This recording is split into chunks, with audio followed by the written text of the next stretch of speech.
Halo, selamat datang kembali di channel United Identity, channel untuk para fans Manchester United yang selalu berpikir logis dan sistematis.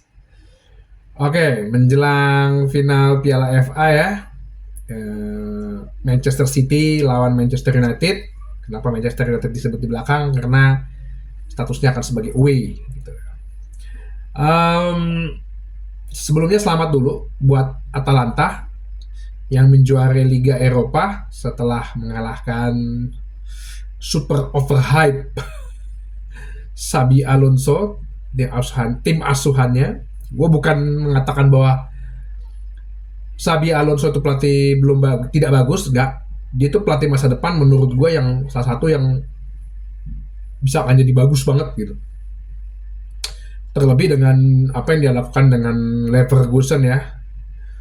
Ya dengan pelatih muda, dengan dukungan sports management science atau metode yang baru gitu ya, cara Moneyball, data, ya itulah yang mau ditiru oleh Chelsea. Mungkin nggak tahu Manchester United mau ke arah situ juga, yang dimana ternyata tetap aja pengalaman itulah yang paling berharga. Pengalaman itu yang paling apa ya, yang bisa melawan gitu. Gasperini umur udah 66 tahun dan dia tuh bermain dengan Atalanta emang begitu, gaya menyerang, sepak bola Italia gaya menyerang, diisi dengan pemain-pemain yang dia mau gitu kan. Pasti kan personal touch-nya, personal approaching-nya terhadap pemain-pemainnya, bagaimana dia memotivasi pemainnya, itu loh sebenarnya pelatih itu. Lukman itu kan nggak dipakai di mana-mana.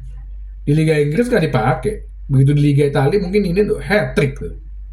Ya karena itu bisa jadi di behind the scene dari manajemen klub itu human touch gitu. Pendekatan terhadap seseorang ya, pribadi seorang itu kan manusia juga ya. Bisa aja lebih diniin dibandingin dengan berbagai data dan segala macam. Ya, selamat sekali lagi buat Atalanta, dan menjelang final Piala FA pun ini menjadi suatu apa ya? Bahwa ya kemarin kan Leverkusen diunggulkan kan. Bahkan banyak orang yang FOMO istilahnya. Gue pertama kali lihat Leverkusen atau jadi sebelumnya nggak ada nonton Leverkusen, cuman pada wah hebat hebat hebat. Di final itu semua adalah 50-50 ya, 50-50. Apapun bisa terjadi di final itu. Dulu pernah ada apa, klub Rumania, Steaua Bukares menang lawan Barcelona di Spanyol, kayak gitu-gitu loh.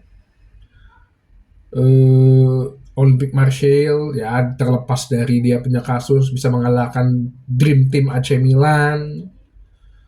Wigan pernah mengalahkan Manchester City di FA Cup Final, banyak. Jadi 50-50. Jadi kalau Jamie Carragher bilang nggak ada penggemar Manchester United yang datang ke FA Cup berharap ya lu pantas aja lu jadi pundit. Klub mana sih itu? Nggak pernah menang juara IPL. Ya mental lu kayak begitu. Ya. Jadi semua 50-50. Semua 50-50. Banyak faktornya. Apalagi di final ya kan.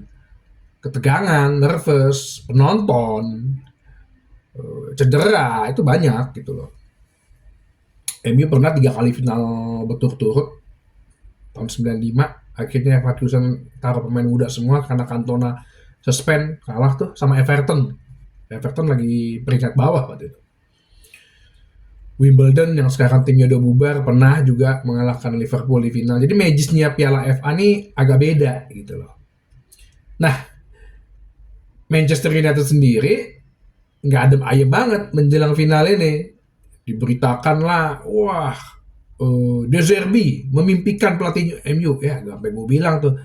Ada pelatih Indonesia, Rahmat Darmawan, juga memimpikan jadi pelatih MU. Siapa yang nggak memimpikan jadi pelatih Manchester United? Dipecat aja kompensasinya gede. Tuchel, kalau di ini ditawarin pasti mau. McKenna akan menunggu semua deh. Gue tidak merendahkan McKenna ya. Gue juga sendiri belum nonton sih Ipswich kayak gimana. Cuman katanya ballnya bagus, gameplaynya oke. Emang bedanya Ten Hag di Ajax apa ya? Apakah dia bisa memegang ruang ganti?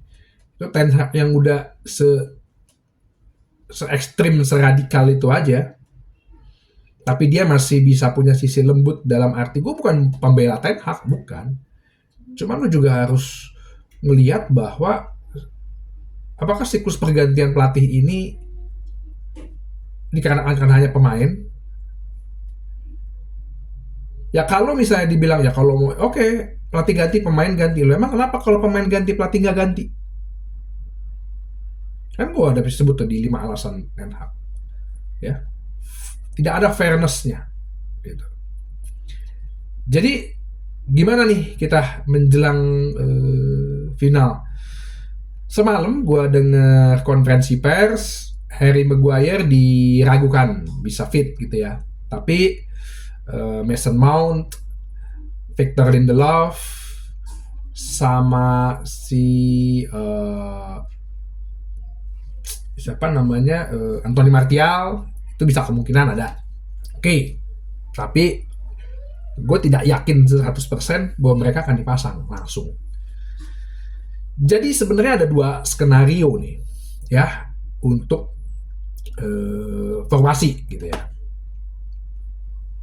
Skenario A bermain dengan 4-2-3-1, sistem yang pernah kita dulu jalankan pada saat pernah mengalahkan Manchester City. Ya.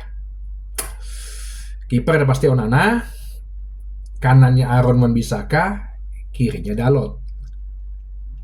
Tengahnya banyak banget fanbase gitu ya, akun mana pengamat mengatakan bahwa oke, Lisandro Martinez sama Varane.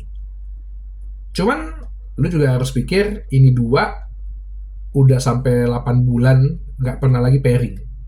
Satu baru sembuh cedera, satu baru banget sembuh cedera. Ya. Cedera panjang lagi. Apakah ini akan bisa nyetel? Gue juga nggak tahu. Tergantung pada saat di lapangan. Mentalnya gimana, psikisnya gimana. Depannya ada yang bilang Casemiro diistirahatin. Biarilah Maino sama Amrabat. Oke, gue masih bisa masuk akal. Tapi menyia-nyiakan Casemiro yang punya mental juara dan dia tidak pernah, ibaratnya jarang ya kalah, kayak baru kemarin doang sih, final tahun lalu itu dia kalah di final Piala FA gitu ya. Ya tapi gimana yang partnernya Fred. Nah, terus depannya Bruno, kanannya Anthony, kirinya Rashford, depannya Højlund katanya. Gua rasa dengan formasi ini akan menyenangkan semua pihak, menyenangkan para pundit-pundit, menyenangkan para akun fanbase gitu ya. Oh gini dong, karena berharap ya ini seperti game kali, pasang yang terbaik, pasang terbaik. Oh, betul. Gue nggak mendinai itu bahwa pasanglah yang terbaik. Cuman kan di backroomnya, behind the scene-nya itu dari layar kita nggak tahu, hanya pelatih dan staffnya yang tahu ya. Nah, skenario kedua ini mungkin agak sedikit unpopular gitu loh, bahwa gue melihat pertandingan Newcastle dan Brighton kemarin, itulah gambaran skema yang akan dilakukan Erik ten Hag. Kiper Onana, kanannya Wan-Bissaka, kirinya Dalot, tengahnya Lisandro Martinez sama Casemiro. Kok Casemiro jadi back tengah lagi? Gue ngeliat kemarin dia agak padu ya sama Lisandro Martinez ya. Ya kalau masalah diserang ya memang Brighton kan memang begitu, tapi secara pas lagi saat di dalam kotak penalti itu compact banget gitu loh. Mereka bisa saling menutupin gitu loh. Tengahnya Maino sama Amrabat.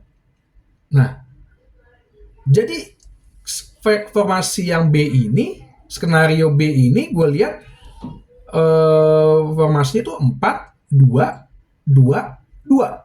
Dengan duanya itu, kanannya itu bisa jadi Amad Diallo, kirinya Garnacho atau Rashford ya. Garnacho atau Rashford, bisa jadi Garnacho lebih diduluin ya, karena Rashford biar muncul dari dari bench dengan satu tekad yang bagus gitu ya. Nah, depannya ini Bruno sebagai AM, tapi si McTominay jadi false nine itu, dengan harapan bahwa ya dia harus bisa lebih, dia kan cuman bisanya otot doang kan, ya udah maju mundur aja dia gitu loh, cari ruang aja gitu lah. Masalah finishing ya itu dia tergantung berdoa sama Tuhan gitu. Ya kan, karena finishingnya kan juga ya gitulah, kemarin lalu lihat pada saat lawan Brighton. Ini menurut gua yang formasi yang bisa jadi Ten Hag pakai gitu loh. Karena kenapa? Manchester City kan akan pakai dengan skemanya tuh 3-2-4-1 kan. Kyle Walker, Akanji, Ake. Terus Rodri sama Johnston, ya kan? Tengahnya itu menurut gua ya, feeling gua Jeremy Doku di kanan, Jeremy Doku di kiri, kanan Phil Foden, tengahnya Bernardo Silva sama Kevin De Bruyne, depannya si Erling Haaland. Nah, menurut gua kalau nggak pakai yang 4-2-2 itu, kita akan keteteran dalam urusan lapangan tengah ya. Dengan adanya Amrabat Maino, si Dalot sama AWB lebih ke inverted. Jadi tengahnya kita tuh nggak terlalu kosong gitu loh. Ya, siapa namanya? Haaland juga harus di cover oleh Casemiro. Nah, ini nih tugasnya. Sama, sehingga tuh lagi biar si McTominay bisa agak mundur. Jadi McTominay lebih sifatnya kayak apa ya? Pengerusak gitu ya. Amrabat yang menangin bolanya, Maino yang ambil second ball-nya. Itu menurut gua. Nanti tinggal Bruno nih yang ini. Karena gua ngelihat sistem ini sebenarnya hampir sama dengan sistem kemarin waktu si Tottenham Hotspur ngelawan Manchester City. Itu kan sempat ada kejadian si siapa namanya, Son tuh masuk tuh. Pasti sih dia